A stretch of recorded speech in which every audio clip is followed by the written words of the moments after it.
ऐतिहासिक और धार्मिक महत्व के श्री मथुराधीश मंदिर कॉरिडोर के प्रथम चरण का विधिवत शिलान्यास किया।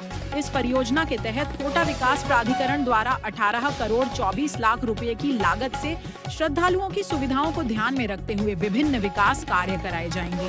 साथ ही 9 करोड़ 82 लाख रुपए की लागत से लिंक सड़क निर्माण और 2 करोड़ 50 लाख रुपए के इंस्टॉलेशन कार्यों का भी शुभारंभ किया गया। कॉरिडोर निर्माण से मंदिर परिसर का सौंदर्यीकरण होगा और श्रद्धालुओं को बेहतर मूलभूत सुविधाएं मिलेंगी। इस अवसर पर आयोजित कोटा महोत्सव के तहत लोकसभा अध्यक्ष हेरिटेज वॉक में भी शामिल हुए। बड़ी संख्या में कोटावासी पारंपरिक साफा पहनकर इस वॉक में शामिल हुए और शहर की ऐतिहासिक धरोहरों का अवलोकन किया। कार्यक्रम के दौरान गढ़ पैलेस में कचौरी फेस्टिवल का आयोजन किया गया, जहां शहर की प्रसिद्ध कचौरियों का स्वाद लेने के लिए लोगों की भीड़ उमड़ी। अपने संबोधन में ओम बिरला ने कहा कि कोटा केवल शिक्षा नगरी ही नहीं बल्कि जल, जंगल, सफारी और प्राकृतिक सौंदर्य के साथ समृद्ध विरासत का अद्भुत संगम है। उन्होंने कहा कि ऐसे आयोजन शहर की सांस्कृतिक पहचान को नई ऊर्जा देते हैं और पर्यटन को बढ़ावा प्रदान करते हैं। हमेशा हमारे देश के अलग अलग राज्यों, अलग अलग जिलों की वहाँ की विरासत, वहाँ की संस्कृति, वहाँ की परंपराओं, वहाँ के ऐतिहासिक स्थलों को जोड़ने का काम करता है। समाज में अपनी मिट्टी से भी जो देश और दुनिया में लोग हैं उनके जुड़ने का उत्सव भी होता है और अपने शहर के जो ऐतिहासिक पुरातत्व स्थल है, उनकी विरासत है, उससे देशी विदेशी पर्यटकों को आकर्षित करने का उत्सव भी है। आज कोटा उत्सव आध्यात्मिक उत्सव के रूप में मनाया जा रहा है। आज पूरे कोटा में नई आध्यात्मिक ऊर्जा चेतना का केंद्र बना है। हमारी प्रथम पीठ मथुराधीश मंदिर, जिसके कॉरिडोर का पुनर्निर्माण, पुनः विकास हो रहा है, जहां हम उसकी विरासत, उसकी आस्था को संरक्षण रखेंगे, वहां उसकी आज की आवश्यकताओं के अनुसार विकास भी करेंगे। देश के अंदर अलग अलग राज्यों के अंदर जो हमारे आस्था के मंदिर हैं, आस्था के केंद्र हैं, उनकी पुनः विकास और आध्यात्मिक चेतने का ये अवसर है। और मुझे आशा है कि आज देश और दुनिया के अंदर आध्यात्मिक टूरिज्म के रूप में भारत अपना एक स्थान बना चुका है। कोटा महोत्सव के माध्यम से हम कोटा, बूंदी, बारा, झालावाड़, जो हमारी बहुत बड़ी ऐतिहासिक विरासतें हैं, जहाँ चंबल नदी है, जहाँ जल और जंगल की सफारी एक साथ कर सकते हैं, जहाँ गढ़ महादेव का मंदिर है, केशव भगवान का मंदिर है, मथुराधीश का मंदिर है, ऐसे बहुत सारे हमारे धार्मिक आस्था के केंद्र भी हैं और पर्यटकों को जंगल जल की सफारी करने और यहाँ की विरासत, यहाँ की चित्रलेखा देखने का केंद्र भी है। इस महोत्सव के माध्यम से जितनी कोटा की विशेषताएं हैं, उन विशेषताओं को बताने का उत्सव है।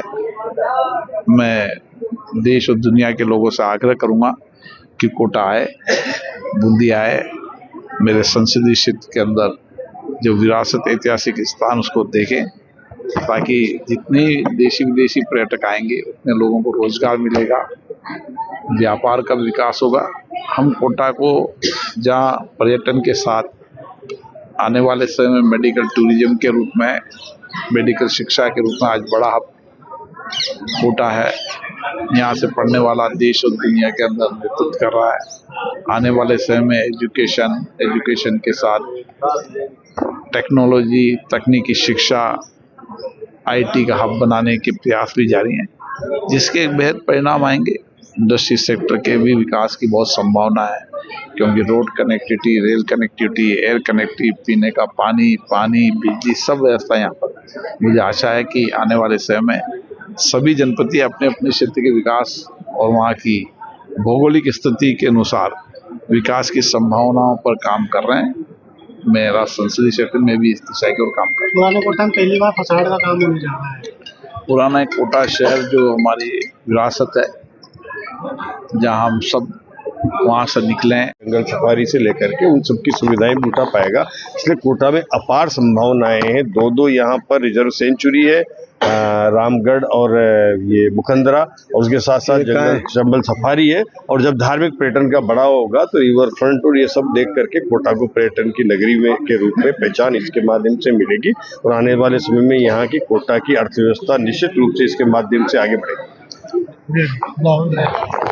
खड़े गणेश जी, गोदावरी धाम और जो हमारी पुरानी विरासतें हैं उनको जो है सहेजने का काम हमें करना है, क्योंकि आज पूरे देश भर में चाहे वो उज्जैन का महाकालेश्वर का कॉरिडोर हो, वाराणसी का जो है बनारस में कॉरिडोर हो भगवान महादेव का, तो निश्चित रूप से कोटा नगरी भी उसी धार्मिक पर्यटन के रूप में जानी जाए और लोग सुगमता से आकर अपने आराध्य भगवान श्री कृष्ण के दर्शन कर सकें, मथुराधीश जी के दर्शन कर सकें। तो इस और प्रयास है। निश्चित रूप से कोटा हर प्रकार से समृद्ध है। कोटा को थोड़ी आवश्यकता थी उसको गति देने की, और मैं धन्यवाद देना चाहता हूँ माननीय लोकसभा अध्यक्ष जी को। पर्यटन में, धार्मिक पर्यटन में, वन भूमि और जल के पर्यटन में हम कोटा को आगे लाएंगे। और निश्चित रूप से ये वो स्थान है जो धार्मिक समृद्धि के साथ साथ आर्थिक समृद्धि के भी कोटावासियों के द्वार खुलेंगे।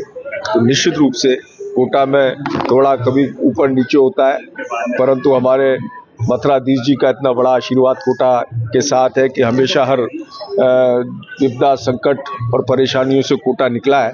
और निश्चित रूप से पुनर्वास किया जाएगा दुकानदारों, सबसे बात हो गई और सभी लोगों को पुनर्वास के लिए जो है उसमें एग्जीबिशन के लिए उनकी कार्रवाई भी हो गई है।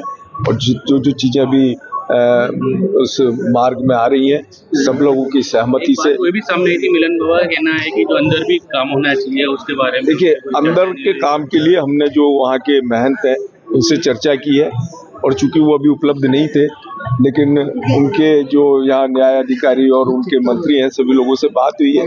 हमने अधिकारियों से कहा है कि एक बार उनके साथ बैठ के हम पुरानी जो हमारी विरासत है उनको बिना छेड़छाड़ करे लोगों के लिए सुगम और उनके जैसा जो यहाँ के मिलन महाराज हैं उनका कहना था कि बाहर जो अंदर एक चौक है उस चौक का सौंदर्यीकरण किया जाए, जिसमें ठाकुर जी को कई बार बाहर लेकर आते हैं तो